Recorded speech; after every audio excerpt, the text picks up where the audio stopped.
based on the reactions and feedback I've been getting from some of my bombpolation videos, as I like to call them, asking to kind of reveal the build for my Nightblade bomber, thought I'd go ahead and make a video for it. So that's what this is. Feel free to tweak this build. It's not the end-all be-all final version of a build. This is just what I use, and I use it successfully. To start out with my race, I am a Dunmare or Dark Elf, specifically because of two things. One, the weapon and spell damage is increased by 258, which is awesome to help with that damage. And then secondly, I get max Magicka and max stamina of 1875. Now High Elf and Bretons get more Magicka at 2000, but that 125 difference to me doesn't break the build. And in fact, I would rather have that stamina for one reason and one reason only: when you're making your escape. Dodge rolling, or if you need to, break free. So having that extra stamina allows me to do that because my pool is already so very low. The other passive that comes with being a Dark Elf is Flame Resistance and Immunity to Burning status effect, which can come in handy when having to escape other magic users using Destro staves, or Dragon Knights and their fiery damage that goes ouchie. So that is the race that I would choose. If you want alternatives, High Elf would be probably second place, followed by Breton, followed by Khajiit.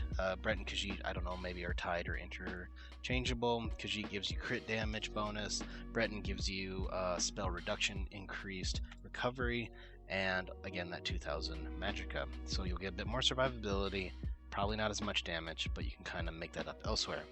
Now when it comes to stats, you're basically just going to dump everything into Magicka, 64 points, pretty straightforward. For Mundus, I went with Apprentice. Now I have seen builds using the Shadow, and I've even seen some builds using, I want to say, is it Atronach? Whatever one gives you Magicka, I don't know off the top of my head. But the Shadow, I've seen crit builds for that because crit with the latest patch it's in vogue again. But for me, I'm going for raw damage because this is also what I use for my open field build to great effect. So again, that's up to you, but I suggest an Apprentice, or that's what I'm going with. As far as skills go, in terms of non-class, non-weapon skills, here are the things that I suggest you definitely get up to 50 and use passives in. You'll want to obviously get your light armor going and put all the points into all the passives. For medium armor, you're going to want to definitely get improved sneak. Even with one piece, reducing your sneak cost by 7%, it is very helpful. For athletics, that can come in handy as well. I basically just put points in everything that doesn't require 5 or more pieces. Heavy armor, same thing. You want 1, 2, and 3, at least these first 3 passives to have points in. The other 2 require 5 or more pieces, so you can just kind of ignore that there. But the first 3 you'll want to put points into. In terms of world stats, Ledger Domain, extremely important. Get your Ledger Domain up to a minimum of level 16, I believe is what you need, in order to get 4 points into improved hiding. This reduces your sneak cost by 40%. Extremely important because stamina resources are extremely limited. Soul Magic, that's up to you. I enjoy using Sparkle Fingers, as I call Shatter Soul, but the passives don't really do much for you other than that, and you're not using any ability on your bar anyway. Vampirism, stage 2 is all you need for Vampirism, and all we're really using for that, for the passives here, is ignore movement speed penalty of sneak and decreasing the time it takes to enter sneak, as well as strike from the shadows. This is why you need stage 2. As soon as you leave sneak or invisibility or misform, etc., your weapon and spell damage is increased by 300 for 6 seconds. So what that means is, as soon as you leave sneak, tra-la-la, you're going over here, everyone's repairing the door, you're going to bomb them, you hit Soul Tether, boom, you get an extra 300 points of damage on top of any other bonuses that you have. So that's Vampirism. For your guilds, you're going to want Fighter's Guild, you need Camo Hunter, which is again active, so you'll probably want to get Fighter's Guild to 10 anyway. And then all the passives except for Bounty Hunter. Bounty Hunter just lets you take quests, I don't really care about that. Intimidating Presence, if you don't do any PvE, you don't need it, you can save the point there as well. But Slayer is good if you end up using Dawnbreaker, doesn't matter, otherwise you can ignore it. But Banish the Wicked, gain 9 ultimate whenever you kill undead, Daedra, or werewolf. Anyone who you bomb that is a vampire or a werewolf, you're going to get ultimate on. And then Your fighter skill abilities do another 20%. You could probably do without this. So Camo Hunter is not necessarily an active ability. You're just slotting it for the passive of getting crit damage while flanking an enemy by 8%. It gives you minor berserk when you're flanking them. So again, you're going up to bomb someone. You're not going to go right up to them. You're going to be just right behind them. So now you get the entire flanking bonus of everyone right here repairing that door, if that's your target. After Fighters Guild, you want your Mage Guild also up to 10. You need Inner Light, and you need at least Degeneration. Just unlock all the passives again here. Persuasive Will is the only one you could really get away with skipping because you might not need it. The rest all reduce cost or increase duration, or increase your max Magicka, which is very handy. Finally, we come to Psijic Order. Again, the passives are all nice and handy, but Channel Acceleration or Race Against Time, depending on which one you want, is the one you really want to focus on. I like having Channel Acceleration just because the minor force is extended by 36 seconds as opposed to 12 seconds. So that's my morph of choice, and I'm usually setting things up so I don't need the insta-cast. Finally, we come for non-class skills to Undaunted. Get that to level 9 at a minimum so you can unlock both passives, but primarily Undaunted Metal, which gives you 2% max stealth, stamina, and magicka per type of armor, heavy, medium, light. Our current bonus is 6% because I'm using 5 light, 1 heavy, and 1 medium. Goes without saying, Assault, put all your points into that. Support, the only thing that really comes in handy, nothing comes in handy directly for bombing, unless you decide to slot a support skill into your bar, but nothing really comes in handy other than, I guess, also recovery, but we'll get to bars in a second. I'm not really slotting that, but for continuous attack, extremely important. If you take a resource and then you plan on bombing someone in the next 10 minutes, resource, keep, outpost, etc. Reach, extended reach, that doesn't really affect us because we're going right into the crowd. And then generate 20 ultimate when you kill an enemy. You have that. That's extremely important. You have that. You kill 10 plus people, you can redo Soul Tether immediately. Go bap bap. Which I always forget to do, and I should probably try and do it one day. So that is the non-class based skills. Other than that, I would recommend getting your alchemy up to 50. Almost all my PvP tunes have alchemy up to 50, mostly for medicinal use. Increase using potions by 30% for the results, so that allows your immovability, your increased regeneration, etc., to have that increase by 30%. So very handy there. For your class skills, you're going to need, just get all your passives in every single class skill. For the assassination line, you're going to need Lotus Fan. For Shadow, you're going to need Dark Cloak, Conceal Weapon. This allows you in tandem to move quicker while you're in Cloak. You also might want Shadow Image as a getaway. So, for instance, I'm going to go bomb the front door again. So let me get over here. I'm going to place my Shadow Image guy. I'm going to prime my bomb up. Get here. Swap bar, explode, swap bar back, and teleport and get away. And then you live to do it again. Moving on from Shadow to Siphoning, the only real ability you need here is Sap Essence. Well, we want that to basically, again, supplement the rest of the damage. So you're going to Soul Tether, Proxy Det, and then you'll spam a couple of Sap Essences to kill people. And you'll get out of dodge. Next, we have our weapons. Because we're using dual wield for our main damage bar, I'm going to go over that first. You want that up to 50 because you need 2 points in Twin Blade and Blunt. This is the only really the only passive you actually need. We're going for the sword. So each sword increases your damage done by 3%. So 2 swords, 6% more damage. Dual wield expert, while dual wielding, increased weapon damage by 6% of offhand weapons damage. I add that because I'm not 100% sure what if that augments anything, but you might, if you have the points to spare, just put it in there. And then for our back bar, I'm going with the Resto Staff, but it's up to you. This is really a free bar. You can do Destro Staff, you can do Resto Staff. The reason I'll do a Resto Staff is because Lights Champion, which is super easy to get, and you could actually use the other morph too if it's mostly like, oh no, I need to get away. It's really easy to get the ultimate to trigger, so then that lets you just, you know, flip bars, cast that, cloak away while being healed amazingly well. Again, only needed really if you're in trouble because you didn't get everybody killed. So other than that, I also use it mainly for the Cycle of Life passive. Fully charged heavy attack restores 30% more Magicka.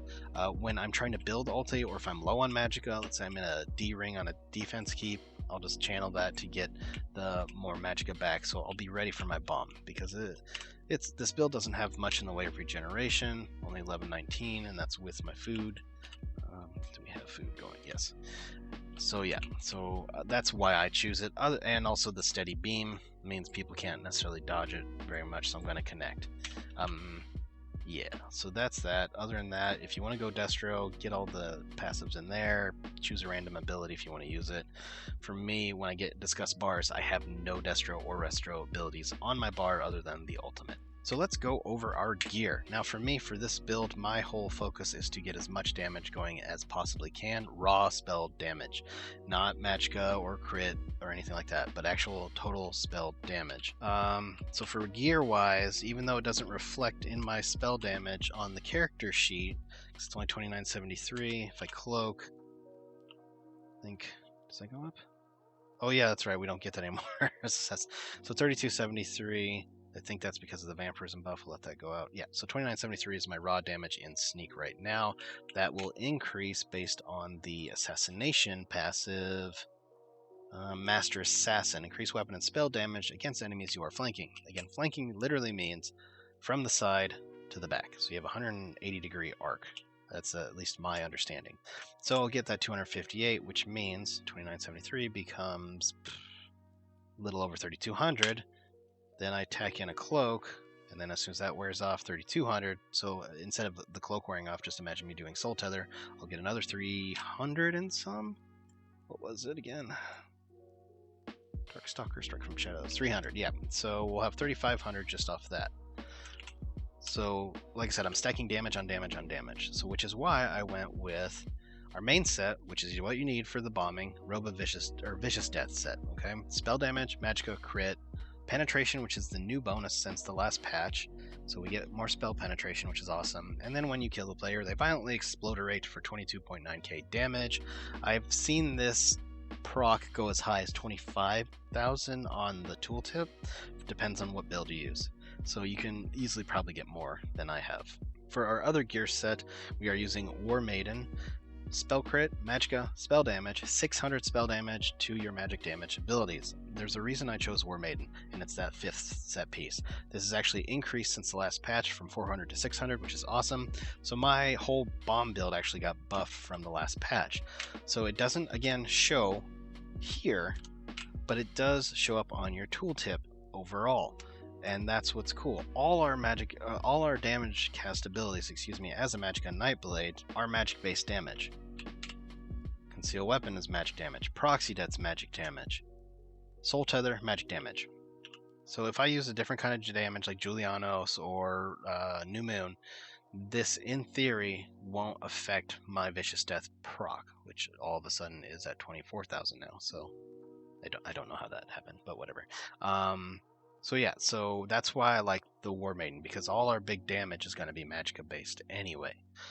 For traits, everything should be Divines. You'll see my helmet is infused. That's just because I've been lazy and pulled this from another tune where I used it as infused, but everything should be Divines to augment your Apprentice or other Mundus Stone.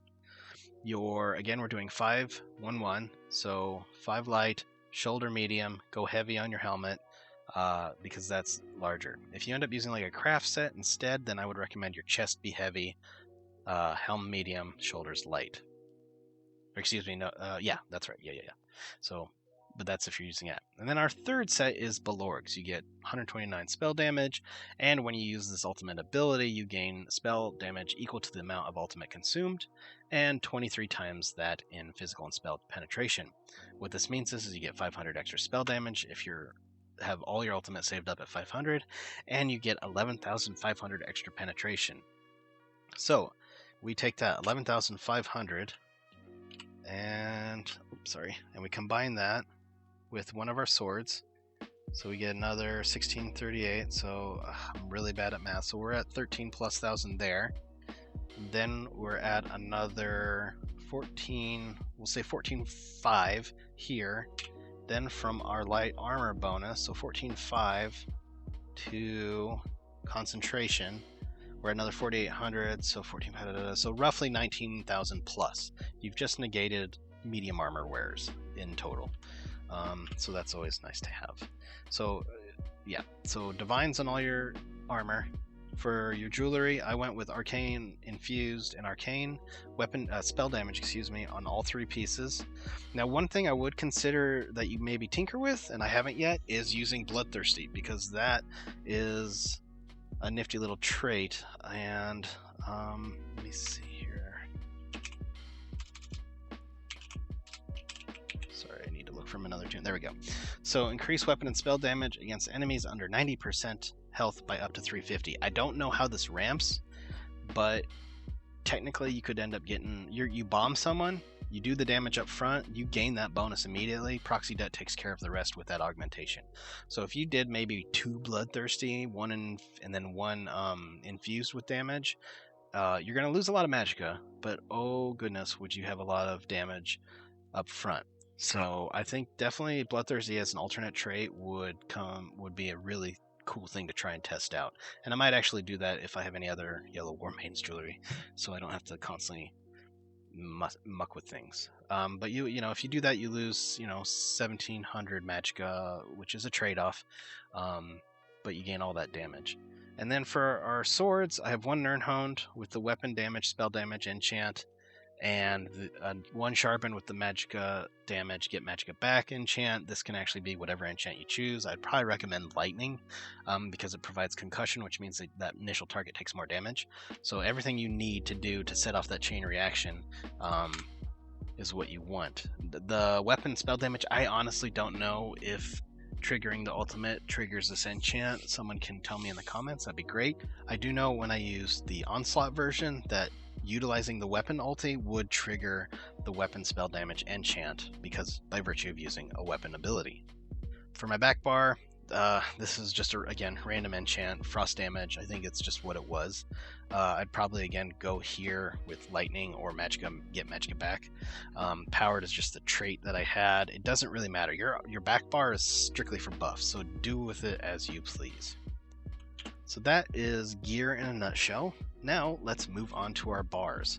We're going to start with our buff bar, because this is obviously our setup bar, what we're going to live in at before we even get the bomb going. So we have Simmering Frenzy. While toggled, the health cost of this ability increases 20%, weapon and spell damage bonus increases 10% every second. This is a free slot, and I'll get to that in a bit why. Proximity Detonation, 8-second primer, magic damage to all those around you in the 8-meter radius, and it increases the damage by 25% per target, which is awesome. Cloak, so you can get away and obviously stay cloaked, and it also triggers the vampire passive. Conceal weapon, so you can move quickly while cloaked, and channel acceleration to get minor force, as well as major expedition, which is just handy dandy. The other morph of channel acceleration is race against time. This morph provides you with a 2-second immunity to all snares and immobilizations. So imagine again that you're coming up, you do your bomb, you swap bar, get ready to cloak, instead cast your channel acceleration. Just imagine that's an insta-cast. Turn around, walk away, quick as can be. You're speedy, you're also immune to any kind of immobilizations, so it's good. Now I'll show you why there's a reason I don't use it anyway, so in just a second. So that's our last ability, and then our ultimate again is Light's Champion, which grants major force for 8 seconds, dealing critical damage. So again, you do your bomb. Let's say you don't get enough ulti to do another Soul Tether, but you do get enough ulti to do Light's Champion. You not only will heal yourself, you'll gain major force, and then you can swap back and start spamming Sap Essence to your heart's content, which gets to our main damage bar. Lotus Fan. This has come in handy so many times for me. One, if I'm trying to do an open field bomb, which is rare because I'm really bad at it, but what it allows me to do is jump in to a crowd, from a distance, let the bomb go off. I might not get it the insta crit from being in cloak, but at least it goes off. And they also are affected by the splash damage of the dot, but it allows you to gap close. Additionally, it's an assassination ability, which means it will take advantage of hemorrhage, increasing your crit chance by 10%, which is always nice. And then also dealing crit damage grants you and your group minor savagery, increasing your weapon critical rating by 1320, which might not actually make a difference because you're going off spell crit. But the 10% is always nice to have. Our next ability is Camo Hunter. You gain Major Savagery, which is weapon crit. We don't care about that. What we do care about is you gain Minor Berserk for 5 seconds after you deal critical damage from an enemy's flank, increasing your damage done by 8%. We have all these passives coming into play. So I'm coming in, boom, cloak, cloak, cloak, cloak, cloak. I'm gonna rotate bar, pop Soul Tether. That does a bunch of crit damage, which means Camo Hunter sets off. So I'm behind them. My crit damage, after I do crit damage from the Soul Tether, my proxy deck gains another 8% boost. So you're getting all these things that kind of come into play. That's what these bars are set up for, is really to synergize, to use the in-game term, everything else. Our next bar power is Sap Essence. This is our spammable for AoE because you're not going to get everything going. You might not kill everything off the hop, so you're just gonna bomb after your proxy deck. You'll just spam this and you'll get healed and also kill hopefully more people. And it also gains major brutality and sorcery, which is kind of cool too. After that, we have Degeneration. This honestly is here if you want to do it from a range. Let's say I don't know, you're doing a keep defense and you know you're going to go bomb the flag as they're on it. You can prime yourself to get major sorcery prior to bombing. Other than that, it's just there for the Mage Guild passive to get more Magicka. And then we have Inner Light for our last standard ability. Again, spell crit rating, so that will jack it up by, I want to say like 10% or whatever the 2191 gives you. Plus it will increase your max Magicka by 5%. So more Magicka equals more damage, and that's good. And then finally we have Soul Tether. This is our big AoE hit. 8 meter radius, so very nice. It's insta-cast, well, 0.5 seconds, whatever. So you're going to be able to get it off pretty much real quick and kill whoever's, well, do a lot of damage anyway, whoever's in front of you, with Proxy Dead doing the rest. So that's my bars. I want to go over real quick an alternative version of this build, and that's the two-hander version. It's not nearly as effective anymore, but it's essentially the same gear setup.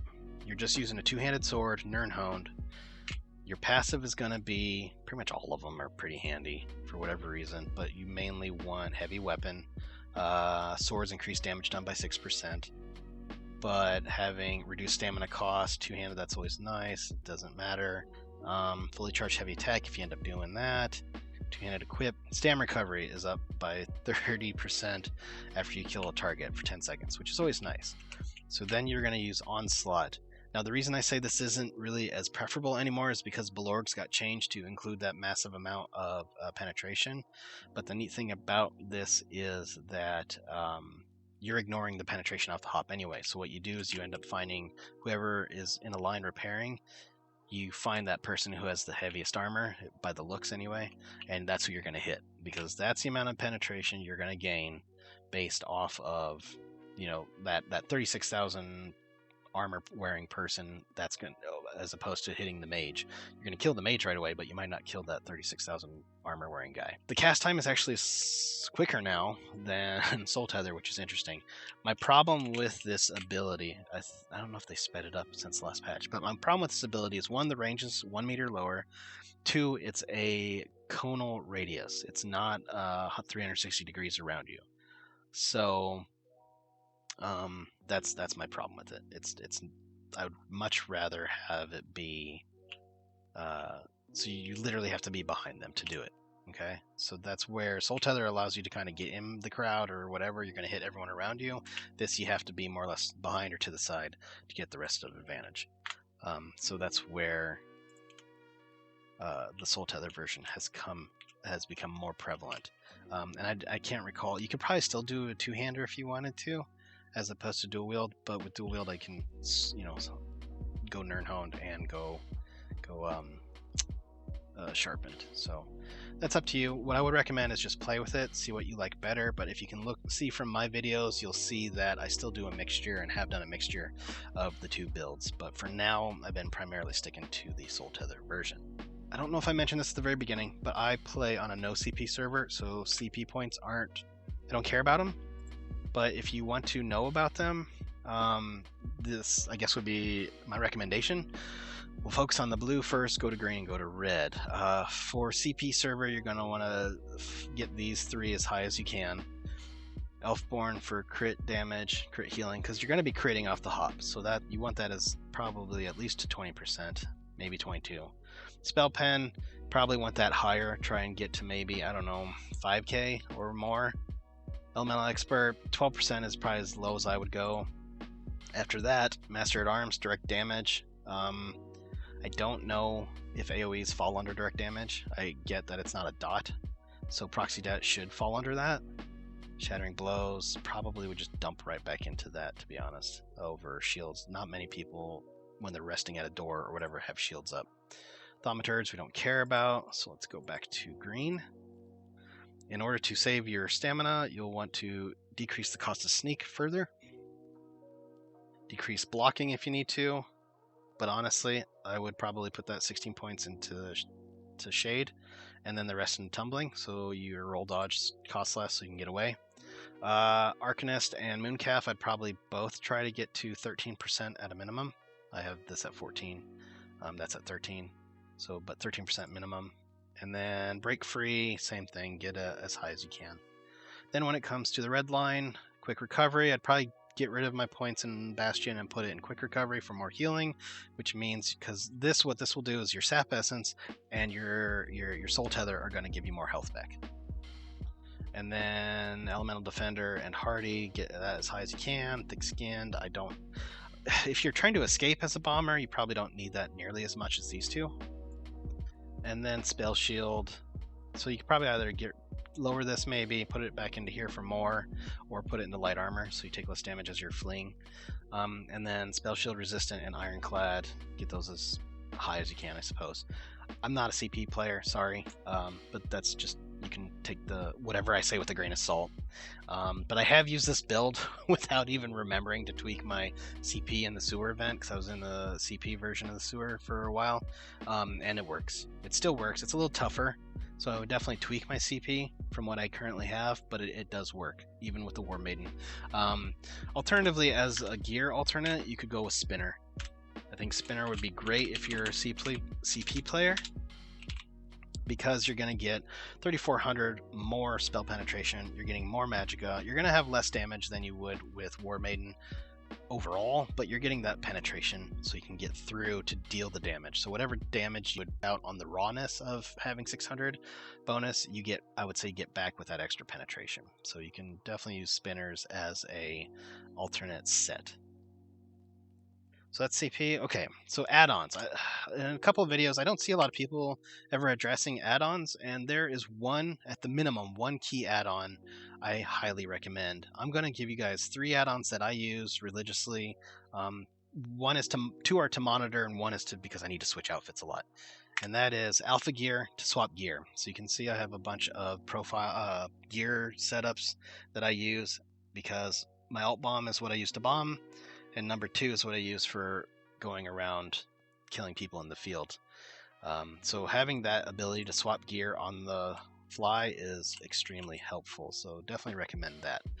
The other add-on I would suggest is Gray Skull. Where are you at here? I believe it's called Gray Skull.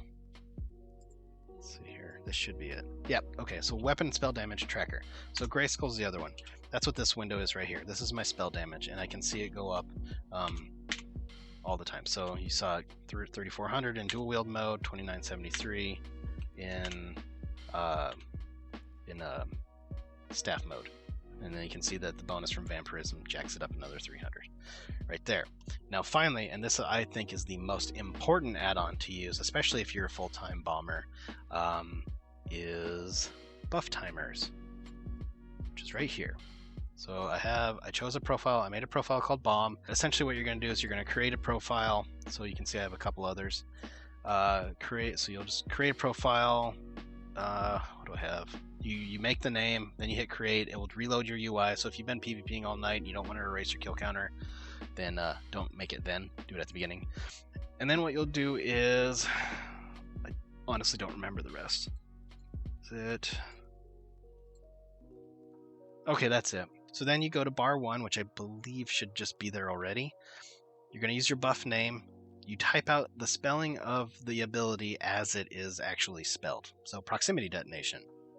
And then you can set the height and width and text size and all that good stuff, and the color and everything. It's really cool. So what this add-on does is it is what it is. It's a buff timer. So if you look at that little bar, you can see it counting down. And as soon as it hits 0, boom. So I'll just do it again. There we go. So there it goes. Counts down, lets me know, oh my god, what's going to happen? I better get to that door quickly. If I miss out, okay. That's why it's important. I have FTC. I have a couple of other add-ons that tell me the timers too. You can actually see in my lower bar. Okay. So what this is helping me with, though, is because it's larger in size, it lets me clearly see how much time I got left on my proxy det. It allows me to time things. Yeah, it's an 8-second timer. I don't have an internal clock. If you do, awesome. But I don't. So this lets me really see how much time I got left before I go boom. So I can get up to that door or flag or wherever, swap bar, hit soul tether, then let it explode. So it's just a nice add-on. Again, it's called buff timers. So alpha gear or wardrobe, it's your choice. Buff timers and gray skull, those are the 3 main add-ons I would recommend. I want to attend to this ability bar right here. This is your free slot. You can use Simmering Frenzy. Simmering Frenzy is to be used on a case-by-case basis only. I say that because you're killing yourself, punching yourself in the face. If you try to go bomb someone and you have 9k health left and there's a bunch of ground effects here, guess what? You're dead. So you don't want to use it right there.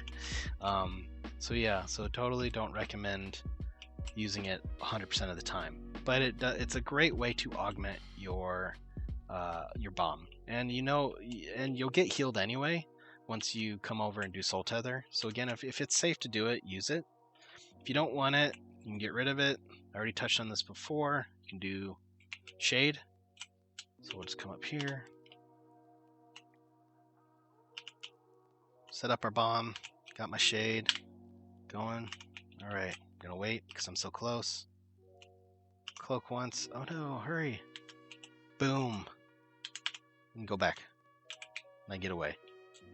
So that's up to you if you want to do shade. I'm actually the brute force model.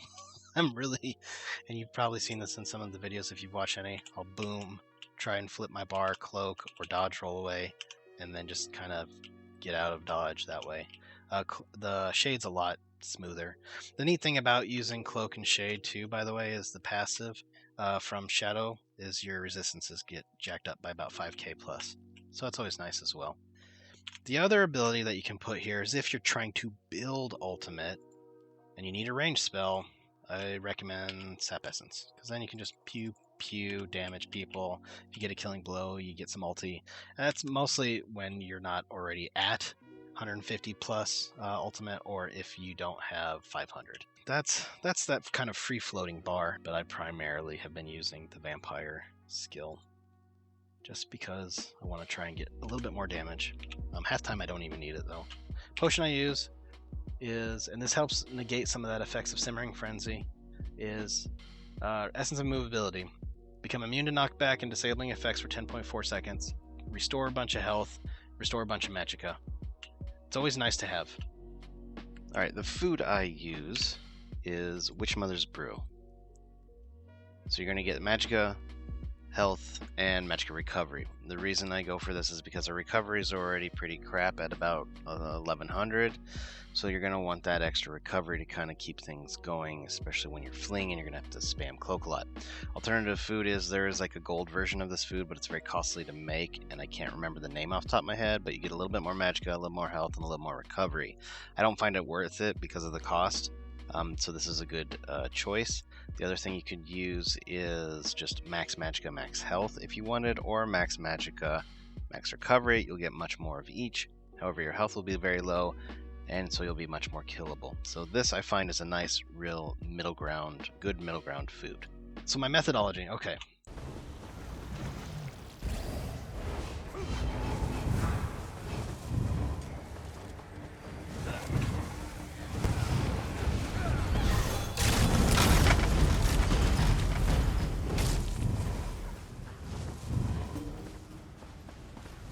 But yeah, that's in essence the bomb build. I have a lot of fun with it. I don't kill everybody. I do kill a lot, but I don't kill everyone. And just remember, it's timing. It's all in the timing, and it takes a lot of practice. I committed to starting to learn how to bomb on the last sewer event, not the one that just happened, but the year before. I was like, I'm gonna practice. This ought to be fun. People were standing on the flags. It let me practice, and I was doing the onslaught timing, which was a pain in the butt. So Soul Tether, in my opinion, is infinitely easier. But just take heart that if you kill at a minimum one person, it's a successful bomb, and that's all that matters. Do it for the lols, do it for the fun, and just general mayhem. If you have any questions at Sidermy, I'll be glad to try and help and answer. Again, this is how I play.